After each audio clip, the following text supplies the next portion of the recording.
Hello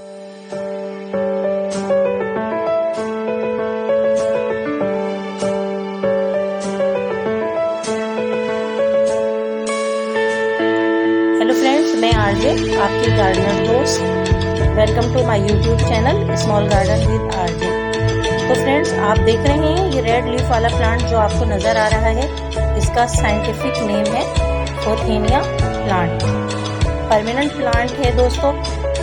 इसके अलावा इसे रेड रॉबिन भी कहते हैं और लोकल लैंग्वेज में इसे जेसेनियम प्लांट भी कहते हैं। तो दोस्तों, बहुत ही खूबसूरत रेड लीफ वाला प्लांट है ये। जो लोग लीफ कलरफुल प्लांट पसंद करते हैं उनके लिए बेस्ट प्लांट है। परमानेंट प्लांट है, पूरा साल बहुत अच्छी तरह सरवाइव करता है। आइए अब इसकी कुछ केयर टिप्स की बात कर लेते हैं कि किस तरह ये अच्छी तरह सरवाइव करे और पूरा साल अच्छी तरह ये ग्रो करता रहे और हमारा प्लांट हरा भरा रहे। तो दोस्तों, अगर आप इसको ज़मीन में ग्रो करें तो बहुत अच्छी इसकी हैज बनती है। इसे हैज बनाने में इस्तेमाल करते हैं। और इसके अलावा अगर आप इसे कंटेनर में ग्रो करना चाहते हैं या किसी पॉट में, तो भी ये बहुत अच्छी तरह सर्वाइव करता है। आप इसकी कटाई छटाई करते रहिए तो ये एक बहुत अच्छा बुशी प्लांट बन जाता है। ज़मीन में लगा हो तो 15 फीट की लंबाई तक एक छोटा ट्री बन जाता है। तो फ्रेंड्स, इसकी रेड लीफ की वजह से ये प्लांट बहुत ज़्यादा पसंद किया जाता है। दोस्तों, इतने खूबसूरत प्लांट को आप अपने गार्डन में, अपनी प्लांट कलेक्शन में ज़रूर ऐड कीजिए। देखिए कितनी खूबसूरत लीव्स हैं। इसकी टिप रेड कलर की होती है, शायद इसीलिए इसे रेड रॉबिन का नाम दिया गया है। एक नज़र देखने में कुछ ऐसा लगता है जैसे कोई छोटा सा बर्ड बैठा हुआ है। दूर से अगर हम देखें तो इसकी लीव्स आप देखिए कितनी प्यारी और कितनी खूबसूरत लीव्स हैं। दिन की रोशनी में जब इन पे नज़र पड़ती है तो बहुत शाइनी लीव्स होती हैं। नीचे की ग्रीन लीव्स और ये देखिए टिप पर सारी रेड लीव्स होती हैं। दोस्तों, अगर ज़मीन में लगा हुआ होता है तो अच्छा ऊंचा जाता है ये प्लांट और आप इसको बुशी बनाएं तो बहुत ज़्यादा अच्छा लुक देता है। फरवरी और मॉनसून सीज़न में इसकी कटिंग बहुत अच्छी तरह सरवाइव करती है। 8 इंच की एक छोटी कटिंग लीजिए और उसे भालू मिट्टी में किसी शेडी लगाकर किसी शेडी एरिया में रख दीजिए। देखिए इसकी स्टेम कितनी मजबूत है और ये एक 24 इंच के पॉट में कितना बिग साइज प्लांट है, बहुत अच्छा सरवाइव कर रहा है। इसकी जड़ें ज़्यादा फैलती हैं तो इसे ज़्यादा बड़ा पॉट चाहिए होता है। दोस्तों, अगर इसकी मिट्टी की बात करें तो आप इसके लिए एक हिस्सा मिट्टी, एक हिस्सा रिवर सैंड और एक हिस्सा काउडंग मैन्योर ले लीजिए या लीफ कंपोस्ट ले लीजिए। किसी भी किस्म के फंगस अटैक से बचाने के लिए कि रूट्स ख़राब ना हो, आप इसकी रूट्स में नीम खली भी ऐड कर सकते हैं।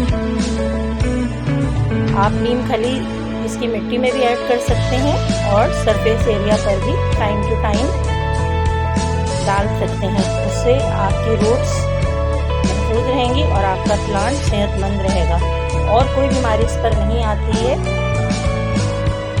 ज़्यादा वाटरिंग की वजह से या तो प्लांट ख़राब होता है, इसमें फंगस आ जाता है, तो आप इसके लिए नीम ऑयल का स्प्रे भी इस पर करते रहिए ताकि आपका प्लांट अच्छी ग्रोथ करता रहे।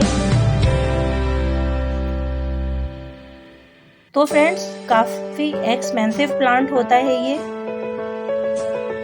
इसलिए इसकी हिफाजत और इसका ख्याल करना ज़रूरी है ताकि ये प्लांट ज़्यादा अरसे तक आपके घर में बना रहे। वेल ड्रेन सोइल होना चाहिए कि उसमें पानी ना ठहरे।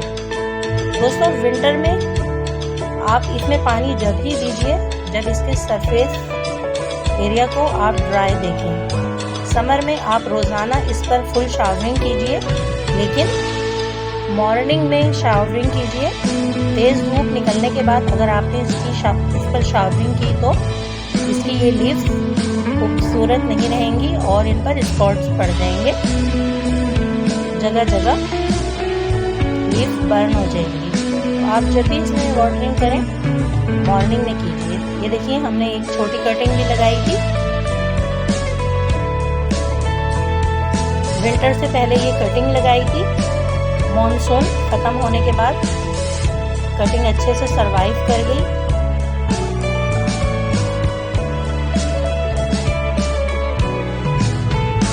इतनी अच्छी इसमें रूट्स आ गई हैं। इसे रिकॉर्ड कर देंगे तो हमें एक नया प्लांट मिल सकता है। दोस्तों इन्हीं छोटी छोटी बातों का अगर आप ख्याल रखें तो आप एक प्लांट से कई प्लांट बना सकते हैं। बाहर के मौसम में और बरसात के मौसम में कटिंग बहुत अच्छी तरह सरवाइव करती रहती है।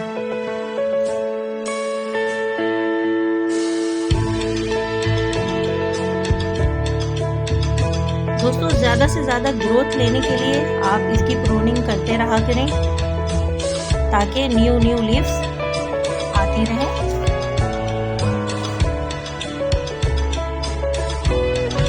और प्लांट बुशी बनता जाए।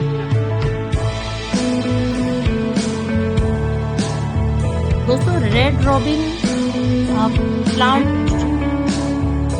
अगर आप बाय करना चाहते हैं तो आप हमसे मालूम कर सकते हैं उस नर्सरी का एड्रेस जहां से रीजनेबल प्राइस में आपको ये प्लांट मिल सकता है। इसके लिए आप कमेंट्स बॉक्स में हमसे इस नर्सरी का एड्रेस मालूम कर सकते हैं। तो फ्रेंड्स इतने ब्यूटीफुल प्लांट को अपने गार्डन में ज़रूर ऐड कीजिए। टाइम टू टाइम दोस्तों इसे फंगस और किसी भी किस्म के पेस्ट अटैक से बचाने के लिए इसके नीम ऑयल का स्प्रे करते रहिए। दोस्तों फर्टिलाइज़र आप इसे साल में 2 दफ़ा दे सकते हैं, सितंबर मंथ में। उसके अलावा आप इसे जनवरी हाफ में भी फर्टिलाइज़र दे सकते हैं, कंपोज या कावडंग फर्टिलाइज़र गमले के हिसाब से और प्लांट के साइज के हिसाब से, ताकि आपका प्लांट हरा भरा रहे। और हर 15 दिन में आप इसे कंपोस्ट टी फर्टिलाइज़र भी दे सकते हैं। उसके अलावा गॉट मैन्योर फर्टिलाइज़र भी आप इसे दे सकते हैं, वो इसके लिए बेस्ट रहता है। इसलिए दोस्तों कि ये प्लांट भी फाइकस फैमिली से ही ताल्लुक़ रखता है। जो केयर फाइकस प्लांट्स की है वही इसकी भी है। आप इसी तरह इसकी भी केयर कीजिए जिस तरह फाइकस प्लांट्स की केयर करते हैं। उम्मीद है दोस्तों आपको मेरी वीडियो पसंद आई होगी रेड रॉबिन पोथीनिया प्लांट पर। तो प्लीज़ मेरी वीडियो को लाइक कीजिए, चैनल को सब्सक्राइब कीजिए और फ्रेंड्स में शेयर कीजिए। ओके दोस्तों, इसके साथ ही अपने गार्डनर दोस्त आरजे को इजाज़त दीजिए। Bye bye friends.